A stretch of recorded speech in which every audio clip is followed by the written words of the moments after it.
Hello दोस्तों, welcome back to my channel. कैसे हैं आप सब? I hope you all are doing well and अपने एग्जाम के लिए रेडी होंगे पूरी तैयारी के साथ। जिन लोगों का एग्जाम हो चुका है वो कमेंट सेक्शन में ज़रूर बताएं कि उनका एग्जाम कैसा गया है।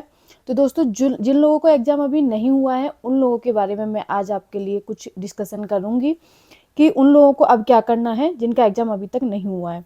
आगे जब भी आपका एग्जाम हो रहा है तो सबसे पहले तो ये है कि आप जब एग्जाम सेंटर में जाएंगे तो अपना आधार कार्ड, 2 फोटो और अपना एडमिट कार्ड ये लेके जाएंगे। दोस्तों, एडमिट कार्ड का या फिर आधार कार्ड का आपको कोई भी कॉपी लेके नहीं जाना है, आपको आधार कार्ड ओरिजिनल लेके जाना है, क्योंकि वहाँ पे कॉपी के लिए वापस कर रहे हैं, इसलिए आप आधार कार्ड अपना ओरिजिनल लेके जाएं। 2 फोटो आपको साथ जरूर ले जाने हैं, चाहे यूज हो या ना हो, लेकिन आपके साथ 2 फोटो आपके जरूर होने चाहिए और वो फोटो अभी के होने चाहिए, ज़्यादा पुराने नहीं होने चाहिए। तो ये तो होगी आपकी वहाँ पे एंट्री की बात। और अपने एग्जाम में टाइम से पहुंच जाएं। और सबसे बड़ी बात है कि एग्जाम सेंटर दूर होने की वजह से बहुत कम ही एस्पिरेंट्स पहुंच रहे हैं एग्जाम देने के लिए, तो आपके लिए उसका फ़ायदा मिलेगा। तो अगर आपकी 50% भी तैयारी है तो प्लीज़ एग्जाम देने ज़रूर जाएं।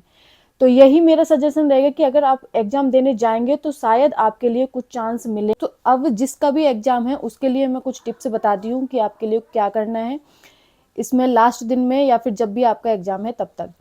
तो जो भी अभी एग्जाम चल रहे हैं, जैसे 14 तारीख को हुआ, 15 तारीख को हुआ, अगर आपका एग्जाम 16 को है या 17 को है तो आपको 14 तारीख और 15 तारीख के एग्जाम का पूरा ही एनालिसिस करके जाना है। पूरा ही आपको देख के जाना है किस तरीके के क्वेश्चन आ रहे हैं, कौन से टॉपिक से क्वेश्चन ज़्यादा लिए जा रहे हैं। 2 या 3 दिन तक सेम ही पैटर्न चलता है एग्जाम का। यह आपको बहुत ज़्यादा फायदा देने वाला है। अगर आपका एग्जाम 16 में है तो फिर आप 15 तारीख के और 14 तारीख का जो एग्जाम पैटर्न है वो पूरा ही रट के पढ़ के जाएंगे। जो मैथ में क्वेश्चन आ रहे हैं वो किस कॉन्सेप्ट पे आ रहे हैं, किस तरीके के क्वेश्चन पूछे जा रहे हैं, किस चैप्टर से क्वेश्चन ज़्यादा आ रहे हैं, ये चीज़ आपको देख के जानी है। लास्ट टाइम पे आप पूरा पूरा चैप्टर नहीं पढ़ सकते, तो जो भी क्वेश्चन उसमें आ रहे हैं आप यूट्यूब पे जाइए। काफ़ी सारे चैनल जो हैं वो एग्जाम का एनालाइज करवा रहे हैं एग्जाम को, एग्जाम क्वेश्चंस को। वहाँ पे जाके देखिए कि किस तरीके के क्वेश्चन आ रहे हैं और वही कॉन्सेप्ट आप बिल्कुल रट के जाइए। आपको वो क्वेश्चन 1-2 दिन तक तो आपको पैटर्न जो होता है वो सेम ही मिलता है देखने को। तो आप वो कॉन्सेप्ट जरूर रट के जाएं, क्योंकि आप लास्ट टाइम पे पूरा नहीं पढ़ सकते। तो ये इतना तो आप जरूर कर सकते हैं कि आप जो क्वेश्चन पेपर आ रहे हैं उनको देख कर जाएं। और अगर आपके साथी एग्जाम दे के आ रहे हैं तो उनसे उनका फीडबैक जरूर लेंगे किस टाइप के क्वेश्चन आ रहे हैं। बाकी का अगर आपको कोई भी दिक्कत हो रही है, एग्जाम सेंटर अगर दूर है, तो अपना 1-2 दिन पहले ही उसका रहने का इंतजाम कर लें, क्योंकि आपको जो कंपटीशन है वो आपका वो कम रहेगा इस चीज़ से कि एस्पिरेंट जो हैं वो एग्जाम देने कम पहुंच पा रहे हैं एग्जाम सेंटर दूर होने की वजह से। तो इसका फ़ायदा आप उठा सकते हैं। भीड़ से डरने की ज़रूरत नहीं है, भीड़ बहुत सारी है, लेकिन उसमें कुछ ही एस्पिरेंट्स होते हैं जो सीरियसली अपनी पढ़ाई को लेते हैं या फिर सीरियसली वो एग्ज़ाम देने जाते हैं, जिसमें से आधी भीड़ ये केवल ये देखने जाती है कि एग्ज़ाम कैसा आ रहा है आगे का एक्सपीरियंस लेने के लिए। तो दोस्तों, भीड़ से बिल्कुल भी ना डरें और अपना एग्ज़ाम का जो भी एग्ज़ाम सेंटर से बच्चे आ रहे हैं उनसे फीडबैक ज़रूर लें अगर आपके साथी हैं तो। और उस एग्जाम का एनालिसिस जरूर करके जाएं, क्योंकि आपको सेम डिट्टो क्वेश्चन भी रखे मिलते हैं। जैसा कि मैं अपना एक्सपीरियंस बताती हूँ, मेरा जो एग्ज़ाम था वो 2 दिसंबर के लिए था। उससे पहले के जितने भी शिफ्ट के एग्ज़ाम होते थे मैं उन्हें डेली RWA चैनल पर जो वो एनालिसिस करवाते थे मैं उन्हें देखती थी। जो 2 तारीख से पहले क्वेश्चन आए थे मैथ के और रीजनिंग के, मैं वही कॉन्सेप्ट रट के गई थी।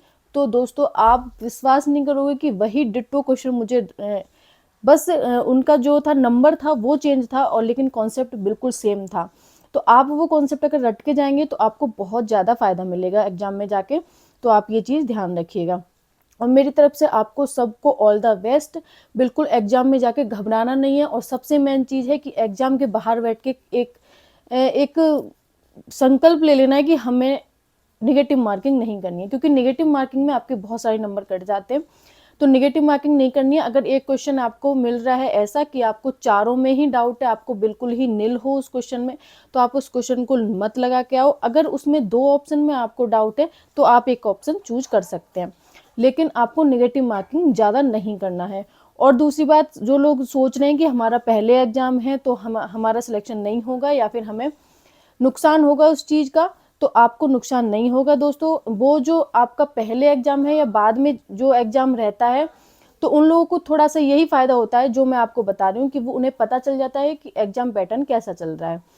लेकिन जिनका पहले होता है, उनको कुछ नहीं पता होता है, वो एग्ज़ाम देने जाते हैं तो केवल अपनी तैयारी के बेस पे जाते हैं।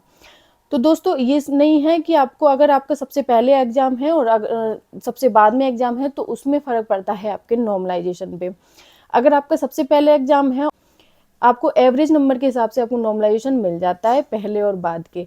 तो अपना एक्यूरेसी बनाए रखें एग्ज़ाम में, क्योंकि आपको नेगेटिव मार्किंग नहीं करना है। 1/4 की नेगेटिव मार्किंग है। नेगेटिव मार्किंग में अगर क्वेश्चन जाते हैं सही वाले तो बहुत ज़्यादा दुःख होता है इस बात का, क्योंकि हमारा 1-2 नंबर से भी अगर सिलेक्शन रह जाता है तो उस टाइम हमें ये बात खटकती है कि शायद नेगेटिव मार्किंग में ये नंबर कट गए, उससे हमारा सिलेक्शन हो सकता था। नेगेटिव मार्किंग कम से कम करनी है, घबराना बिल्कुल नहीं है, पेशेंस के साथ आपको एग्ज़ाम करना है, टाइम का मैनेजमेंट रखना है। जो भी सब्जेक्ट आपको बहुत अच्छे से आता है, आप उसको निपटा दीजिए। आपको मैथ जो है वो या तो बीच में कीजिए या फिर सबसे बाद में कीजिए। सबसे पहले मैथ पे जाके अगर आपको कम आती है और सबसे पहले अगर जाके आप मैथ पे अटक जाओगे, तो बाकी के जो आते हुए भी सब्जेक्ट हैं वो आपके रह जाएँगे। पहले जीएस कीजिए, रीजनिंग कीजिए अगर अच्छी है आपकी, फिर कंप्यूटर कीजिए, उसके बाद अपना जितना भी बचा हुआ टाइम है वो पूरा मैथ को दे दीजिए। वहाँ पे आपको बाद में करने के लिए भी ऑप्शन मिलता है क्वेश्चन को, जैसे कोई अगर क्वेश्चन आपको नहीं आ रहा है तो अब वो आप बाद में भी देख सकते हैं, बाद में भी कर सकते हैं। पर दोस्तों टाइम इतना कम होता है कि हम बहुत सारे क्वेश्चन बाद में करने के लिए डाल देते हैं, लेकिन वो हम वहाँ तक नहीं पहुँच पाते हैं। तो इसलिए कोशिश कीजिए आप पे जितना भी आ रहा है आप उसी टाइम पे करते जाएँ। बाकी का अगर आपको थोड़ा-सा भी डाउट है तो वो आप बाद के लिए छोड़ सकते हैं।